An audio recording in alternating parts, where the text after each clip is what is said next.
Hello guys, welcome back to sharpen education. Guys, మనకి AP ICET కి సంబంధించిన counselling యొక్క అప్డేట్ అఫీషియల్ గా అయితే వెబ్సైట్ లో ఈరోజు మార్నింగ్ పెట్టడం జరిగింది. ఇక్కడ మనం క్లియర్ గా ఏదైతే అఫీషియల్ వెబ్సైట్ ఉందో ఏపీ ఐసెట్ కి సంబంధించి దానిలో చూసినట్లయితే ఏపీ ఐసెట్ ఫేజ్ 1 కి సంబంధించి కౌన్సిలింగ్ షెడ్యూల్, అదేవిధంగా డీటెయిల్ నోటిఫికేషన్ ఏదైతే మనం ఇంతకుముందు చెప్పుకున్నట్లు డీటెయిల్ నోటిఫికేషన్ కూడా రిలీజ్ చేయడం అయితే జరిగింది గైస్. కాకపోతే ఇప్పటి వరకు కూడా మనకి 26th నుంచి రిజిస్ట్రేషన్ స్టార్ట్ అన్నారు, బట్ ఎటువంటి లింక్స్ కూడా ఇక్కడ యాక్టివేట్ అవ్వలేదు. మనం చూసినట్లయితే ఫార్మ్స్ కింద ఇంకా ఎందుకు యాక్టివేట్ అవ్వలేదు, పోస్ట్ పోన్ అయ్యే ఛాన్సెస్ ఏమైనా ఉన్నాయా, లేదంటే ఇన్ కేస్ యాక్టివేట్ అయితే ఎప్పుడు పెడతారు లింక్స్ అనేది ఒకసారి చూసుకున్నట్లయితే గైస్ మాక్సిమం పోస్ట్ పోన్ అయ్యే ఛాన్సెస్ అయితే 90% అయితే లేవు గైస్. ఎందుకంటే మనకి సైట్ అనేది అప్డేట్ అవ్వడానికి కొంచెం టైం అయితే పడుతుంది. ఏపీటీ ఆన్లైన్ ఏదైతే మనకి ఏపీ ఆన్లైన్ సాఫ్ట్వేర్ వాళ్ళు ఉన్నారో వాళ్ళు మనకి ఇక్కడ లింక్స్ అప్డేట్ చేయడానికి కొంచెం టైం పడుతుంది గైస్. సో అప్పటి వరకు అయితే మనం వెయిట్ చేయాల్సి ఉంటుంది, ఎందుకంటే మనకి ఎలాగో ఆగస్ట్ 1 వరకు రిజిస్ట్రేషన్కి టైం ఉంది కాబట్టి. సో దీనికైతే మనం కంగారు పడాల్సిన అవసరం లేదు. మనకి మాక్సిమం ఆఫ్టర్నూన్ ఆర్ ఈవినింగ్ లోపు అయితే లింక్స్ అయితే వచ్చేస్తాయి రిజిస్ట్రేషన్కి, అదేవిధంగా ఫీ పేమెంట్కి సంబంధించిన లింక్స్ అయితే. వన్స్ మీకు లింక్స్ యాక్టివేట్ అయిన వెంటనే నేను వీడియో అప్డేట్ చేస్తాను గైస్. అదేవిధంగా రిజిస్ట్రేషన్ ప్రాసెస్ ఎలా చేసుకోవాలి, ఫీ పేమెంట్ ఎలా చేయాలి, complete step by step guide video అయితే మీకు మన ఛానల్లో అయితే వస్తుంది. సో ఛానల్ని సబ్స్క్రైబ్ చేసుకుని నోటిఫికేషన్ అయితే ఆన్లో పెట్టుకోండి గైస్. ఒకసారి మనం డీటెయిల్ నోటిఫికేషన్ చూసుకున్నట్లయితే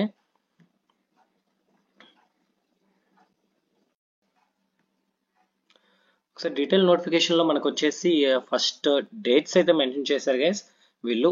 సబ్జెక్ట్, అదేవిధంగా డేట్, ఏ రోజు ఏదేది మనకి జరుగుతుంది కౌన్సిలింగ్ ప్రాసెస్లో అనేది కంప్లీట్ ఇన్ఫర్మేషన్ డేట్ వైజ్ అయితే వీళ్ళు ప్రొవైడ్ చేశారు. ఒకసారి చూసుకున్నట్లయితే మనకి వెబ్ కౌన్సిలింగ్ స్టార్ట్ డేట్ వచ్చేసి 26th, ఎండ్ డేట్ వచ్చేసి ఆగస్ట్ 1. అదేవిధంగా వెరిఫికేషన్ ఆఫ్ సర్టిఫికేట్స్ ఏదైతే మీరు ఆన్లైన్ డాక్యుమెంట్స్ వెరిఫై చేసుకోవాలో దానికి సంబంధించిన డేట్, అదేవిధంగా ఎవరైతే కొంతమంది హెల్ప్ లైన్ సెంటర్కి వెళ్ళాల్సిన అవసరం కూడా రావచ్చు వాళ్ళకి మనకి ఇక్కడ డేట్స్ అయితే మెన్షన్ చేయడం జరిగింది. 27th జూలై నుంచి 3rd ఆగస్ట్ వరకు. అదేవిధంగా ఎవరైతే స్పెషల్ కేటగిరీలో ఫిజికలీ హ్యాండిక్యాప్డ్ అవ్వండి, ఎన్సీసీ అవ్వండి, స్పోర్ట్స్ కోటా, వీళ్ళు ఎవరైతే స్పెషల్ కేటగిరీ వాళ్ళకి సర్టిఫికేట్స్ ఉంటాయో అవి వెరిఫై చేయించుకోవడానికి మనకి 2nd ఆగస్ట్ అయితే వీళ్ళు డేట్ అయితే ఇవ్వడం జరిగింది.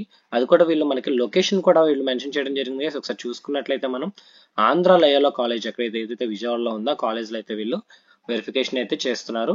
అదేవిధంగా ఎక్సర్సైజింగ్ ఆఫ్ వెబ్ ఆప్షన్స్ చూసుకున్నట్లయితే మనం 4th ఆగస్ట్ నుంచి 7th ఆగస్ట్ వరకు అయితే వీళ్ళు డేట్స్ అయితే ఇచ్చారు. అదేవిధంగా వెబ్ ఆప్షన్స్ మోడిఫికేషన్స్కి 8th ఆగస్ట్ అయితే 1 డే అయితే టైం ఇచ్చారు. అదేవిధంగా సీట్ అలాట్మెంట్ వచ్చేసి 10th ఆగస్ట్, మనకి ఫైనల్ సీట్ అలాట్మెంట్ అనేది 10th ఆగస్ట్ అయితే జరుగుతుంది. అదేవిధంగా రిపోర్టింగ్కి వీళ్ళు ఒక 1 వీక్ టైం అయితే ఇచ్చారు. 12th ఆగస్ట్ నుంచి 16th ఆగస్ట్ వరకు మీరు కాలేజెస్లో రిపోర్టింగ్ అయితే చేయాల్సి ఉంటుంది గైస్. ఇది మనకి కౌన్సిలింగ్కి సంబంధించిన ప్రాసెస్. ఆల్మోస్ట్ మనకి ఒక 26th స్టార్ట్ అయ్యి ఆగస్ట్ 16th వరకు ఫస్ట్ ఫేజ్ కౌన్సిలింగ్ అయితే ఉంటుంది గైస్. ఒకసారి మనం కంప్లీట్గా డీటెయిల్ నోటిఫికేషన్ వీళ్ళు ఏం మెన్షన్ చేశారనేది చూసుకున్నట్లయితే నెక్స్ట్ పేమెంట్కి సంబంధించిన ఇన్స్ట్రక్షన్స్ అయితే వీళ్ళు కొన్ని ఇవ్వడం జరిగింది. ఒకసారి చూసుకున్నట్లయితే మనం ఏదైతే మనకి ప్రీవియస్ ఇయర్స్లో వీళ్ళు ఛార్జ్ చేశారో కౌన్సిలింగ్కి, ఎలా అయితే ఓసీబీసీ వాళ్ళకి 1200 రూపీస్, అదేవిధంగా ఎస్సీ ఎస్టీ ఫిజికల్ హ్యాండిక్యాప్డ్కి 600 రూపీస్, అదేవిధంగా ఈ ఇయర్ కూడా వీళ్ళు పేమెంట్ అయితే పెట్టడం జరిగింది.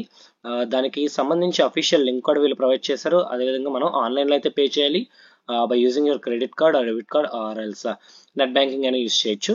నెక్స్ట్ వచ్చేసి మనకి క్యాండిడేట్స్ ఫస్ట్ ర్యాంక్ నుంచి లాస్ట్ ర్యాంక్ వరకు కూడా 26th నుంచి ఫీ పేమెంట్ అయితే ఐ మీన్ టుడే ఈ రోజు నుంచి ఫీ పేమెంట్ అయితే చేసుకోవచ్చు అని అయితే వీళ్ళు చెప్తున్నారు.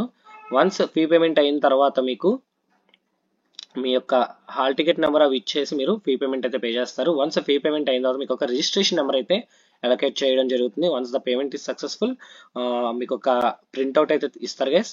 దానిలో మీకు ఒక రిజిస్ట్రేషన్ నెంబర్ అవి అయితే ఉంటాయి. నెక్స్ట్ స్టెప్ వచ్చేసి మీరు ఆ రిజిస్ట్రేషన్ నెంబర్ని యూజ్ చేసి నెక్స్ట్ స్టెప్ రిజిస్ట్రేషన్ అయితే చేసుకోవాల్సి ఉంటుంది. దాంట్లో మీకు స్పెషల్గా కొన్ని సర్టిఫికెట్స్ అయితే వాళ్ళు అడుగుతారు. అవన్నీ కూడా మీరు ముందుగానే స్కాన్ చేసి పీడిఎఫ్ డాక్యుమెంట్స్లో సేవ్ చేసుకోవాల్సి ఉంటుంది. ఒకసారి మనం చూసుకున్నట్లయితే వాళ్ళు ఏ సర్టిఫికేట్స్ అడుగుతున్నారో ఏపీఐసెట్ 2024 సంబంధించిన హాల్ టికెట్, అదేవిధంగా ర్యాంక్ కార్డ్, మీకు టీసీ ట్రాన్స్ఫర్ సర్టిఫికేట్ ఏదైతే ఉందో అది, అదేవిధంగా డిగ్రీ మార్క్స్ మేమో కానీ కన్సాలిడేట్ మార్క్స్ మేమో ఏదైతే సేమ్ ఉంటుందో అది. ఇన్ కేస్ సేమ్ లేకపోతే మీకు provisional certificate plus marks memos ఏదైతే ఉంటాయో ఫస్ట్ సెమిస్టర్ కానీ second semester complete marks memo కూడా వీళ్ళు తీసుకుంటారు. అది కానీ ఇది కానీ ఏదైనా ఒకటి.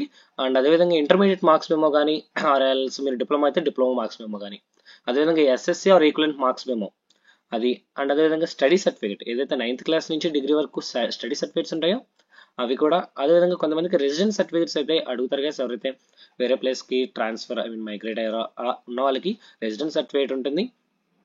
7 years ఒకే లొకేషన్లో ఉంటే మీకు రెసిడెన్స్ సర్టిఫికేట్ అయితే ఇస్తారు. మీ యొక్క సచివాలయం ఆర్ మండల ఆఫీస్లో అయితే వీళ్ళు ప్రొవైడ్ చేయడం జరుగుతుంది. గవర్నమెంట్ వాళ్ళు, మీరు వెళ్ళి 1 or 2 daysలో అది వచ్చేస్తుంది. మీరు అక్కడి నుంచి అప్లై చేసుకోవచ్చు. అదేవిధంగా latest valid income certificate guys ఒకసారి చూసుకున్నట్లయితే ఫీజు రింబర్స్మెంట్ గురించి, రేషన్ కార్డు వీటి గురించి అయితే చాలా మంది డౌట్స్ అడుగుతున్నారు. ఒకసారి చూసుకున్నట్లయితే వీళ్ళు క్లియర్ కట్ గా మనకి వ్యాలిడ్ ఇన్కమ్ సర్టిఫికేట్ ఏదైతే మీకు వ్యాలిడ్ రీసెంట్గా వచ్చిన సర్టిఫికేట్ ఉంటుందో అది, ఆర్ఎల్స్ అది లేని పక్షాన రేషన్ కార్డు కూడా వీళ్ళు యాక్సెప్ట్ చేయడం అయితే జరుగుతుంది గైస్. అదేవిధంగా క్యాస్ట్ సర్టిఫికేట్ లేటెస్ట్ రీసెంట్గా వచ్చిన క్యాస్ట్ సర్టిఫికేట్ ఏదైతే ఉందో అది ఎస్సీ ఎస్టీ బీసీ వాళ్ళకి. అదేవిధంగా ఓసీ వాళ్ళు ఎవరైతే ఉన్నారో వాళ్ళకి ఈడబ్ల్యూఎస్ కనుక ఎలిజిబిలిటీ ఉంటే ఆ ఈడబ్ల్యూఎస్ సర్టిఫికేట్ కూడా వీళ్ళు అడగడం జరుగుతుంది గైస్.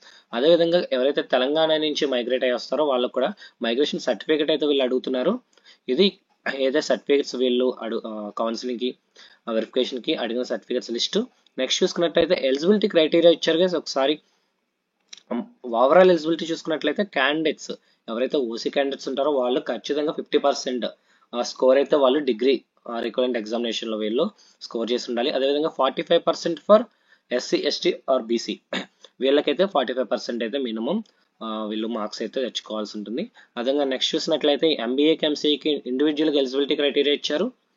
ఎంబీఏకి చూసినట్లయితే మనం any degree of minimum 3 year degree ఏదైనా ఉండొచ్చు, plus mathematics as one of the subject in ఎస్ఎస్సిలో ఖచ్చితంగా మ్యాథమెటిక్స్ సబ్జెక్ట్ ఉండాలి. అదేవిధంగా at least 50 marks for OC and 45 marks for reserve categories. అదేవిధంగా మనకి ఎంసీఏకి చూసుకున్నట్లయితే 2 types ఆఫ్ ఎలిజిబిలిటీ క్రైటీరియాస్ ఇచ్చారు గైస్. ఒకసారి ఫస్ట్ చూసుకున్నట్లయితే passed BSc bachelor degree in computer science pass అయ్యి ఉండాలి, ఆర్ డిగ్రీ ఈక్వలెంట్ డిగ్రీ ఉండొచ్చు. Obtained at least 50% marks for OC candidates, అదేవిధంగా 45% మార్క్స్ ఫర్ రిజర్వ్ కేటగిరీస్. ఇంకొక క్రైటీరియా ఏమి ఇచ్చారంటే passed in BSc or BCom or BA with mathematics at 10+2 level. అదే ఏదైతే intermediate level MPC ఉండాలి, ప్లస్ ఆర్ లేకపోతే graduation లెవెల్లో అయినా మ్యాథమెటిక్స్ ఉండాలి. Obtained at least 50% marks for OC candidates, అదేవిధంగా 45 marks for special reserve category వాళ్ళకి.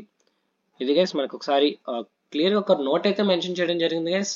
మనం ఎవరైతే కౌన్సిలింగ్ అటెండ్ అవుదాం అనుకుంటున్నారో వాళ్ళు కౌన్సిలింగ్కి మీ యొక్క ఇంటి దగ్గర నుంచి మీ యొక్క internet, me laptop or mobile నుంచి అటెండ్ చేసుకోవచ్చు.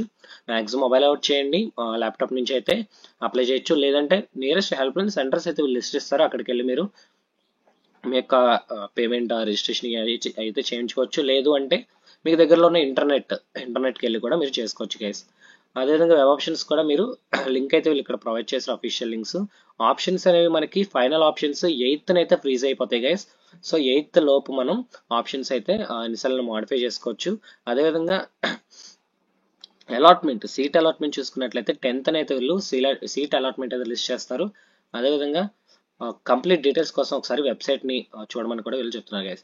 అండ్ ఫైనల్లీ ఒకసారి చూసుకున్నట్లయితే మనకి ఫీజు రీఎంబర్స్మెంట్కి సంబంధించి, స్కాలర్షిప్కి సంబంధించి ఒక డీటెయిల్డ్ నోట్ అయితే నోట్ నెంబర్ 6లో వీళ్ళు ప్రొవైడ్ చేయడం జరిగింది.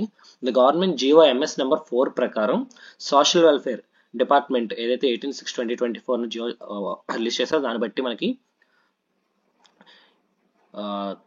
పోస్ట్ గ్రాడ్యుయేషన్ కోర్సెస్ ఏదైతే పోస్ట్ మెట్రిక్ స్కాలర్షిప్, అదేవిధంగా post matric scholarships MTF RTF schemes ఉన్నాయో అవి ఓన్లీ స్టూడెంట్స్ ఎవరైతే కన్వీనర్ కోటాలో పీజీ కోర్సెస్కి ఏదైతే స్టేట్ ఫండెడ్ యూనివర్సిటీస్ ఉంటాయో, స్టేట్ రన్ చేస్తున్న universities and government degree or PG colleges ఏదైతే గవర్నమెంట్ కాలేజెస్ ఉంటాయో స్టేట్లో ఏదైతే 2021 to 2022 టైంలో ఏదైతే రిజిస్టర్ అయిన వాటికి మాత్రం వీళ్ళు ఫీజు రింబర్స్మెంట్ స్కాలర్షిప్ అయితే ప్రొవైడ్ చేయడం జరుగుతుంది. The above is not applicable in case of postgraduate programs or courses to students admitted under convener quota either regular or self-financed mode. ఎవరైతే ప్రైవేట్ ఉంటాయో మనకి సెల్ఫ్ ఫైనాన్స్డ్ వీటిలో జాయిన్ అవుతారో వాళ్ళకైతే scholarships అయితే రావు గైస్. అలాగే private aided and private unaided degree PG colleges from the academic year 2021 to 2022 fresh admissions ఏదైతే మనకి private aided unaided degree PG colleges ఉన్నాయో ఫ్రెష్ అడ్మిషన్స్ ఏదైతే 21 నుంచి 22 స్టార్ట్ అయ్యో వాటికి కూడా మనకి ఎలిజిబిలిటీ అయితే లేదు గైస్, ఒకసారి మీరు అయితే వెబ్ ఆప్షన్స్ పెట్టుకుంటారో మీకు ఫీజు రింబర్స్మెంట్ స్కాలర్షిప్స్ కావాలి అనుకున్న వాళ్ళు ఖచ్చితంగా ఏవైతే కాలేజెస్ ఉందో ఒకసారి ఆన్లైన్లో చెక్ చేసుకోండి. దానికి సంబంధించి వీడియో కూడా నేను చేస్తాను, మన ఛానల్ అయితే వస్తుంది. ఒకసారి అవి చెక్ చేసుకొని మీరైతే వెబ్ ఆప్షన్స్ అయితే పెట్టుకోండి గైస్. ఎవరైతే ఫీజు స్కాలర్షిప్ అయితే ఎక్స్పెక్ట్ చేస్తున్నారో మంచి ర్యాంక్స్ వచ్చి వాళ్ళు మాత్రం ఖచ్చితంగా ఒకసారి కౌన్సిలింగ్ వెబ్ ఆప్షన్స్ పెట్టే ముందు జాగ్రత్తగా అయితే చూడండి గైస్.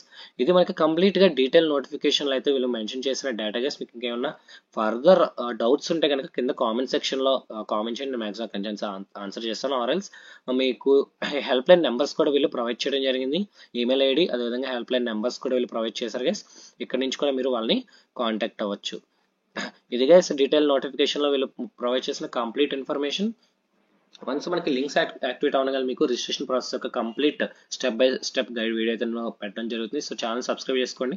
అదేవిధంగా ఈ వీడియోని మీ ఫ్రెండ్స్ ఎవరైతే ఐసెట్ అటెండ్ చేస్తారో, కౌన్సిలింగ్ వెయిట్ చేస్తున్నారో వాళ్ళకైతే ఖచ్చితంగా షేర్ చేయండి గైస్. వాళ్ళకి ఈ వీడియో అయితే హెల్ప్ఫుల్గా ఉంటుంది. So this is the complete information in this video. Thank you guys, thanks for watching.